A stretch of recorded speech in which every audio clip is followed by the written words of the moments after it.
السلام علیکم ورحمۃ اللہ وبرکاتہ۔ محترم صدر صاحب، ٹیچر، ذمہ داران اسکول، ملت اسلامیہ کے نوجوانوں اور عزیز ساتھیوں، آج اس محفل میں میری تقریر کا عنوان ہے والدین کا مقام و مرتبہ۔ محترم سامعین، آج کے دور میں بچے نوجوان اپنے ماں باپ کی تعظیم و تکریم کرنا تو دور، ان کے ساتھ اچھا سلوک بھی کرنا یہ لوگ بھول بیٹھے۔ زندگی میں جنہوں نے اپنے اولاد کے خاطر ہر چیز کی قربانی دی ہے، روپے، پیسے، عیش و عزت، الغرض ہر وہ چیز جنہوں نے اپنے اولاد پر خرچ کی ہے، آج وہی اولاد اپنے ماں باپ جیسے عظیم شخصیت کے ساتھ بدسلوکی کے شکار بن بیٹھے ہیں۔ فرمایا اللہ نے وَلَا تَقُل لَّهُمَا اُفٍّ، یعنی تم ان کے ساتھ اف تک بھی نہ کہو، یعنی تم ان کے ساتھ بیدارگی کا بھی سلوک مت کرو۔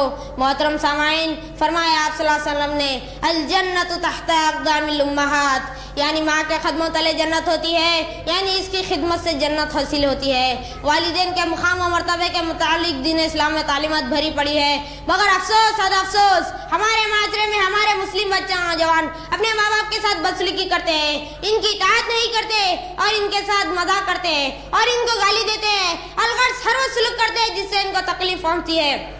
محترم سامعین، آج ضرورت ہے اپنے والدین کے ساتھ عزت کرے، آج ضرورت ہے اپنے والدین کے ساتھ نیک نیتی سے پیش آئے۔ والدین کی نافرمانی کریں گے تو سخت سزا کے مستحق ہو جاؤ گے۔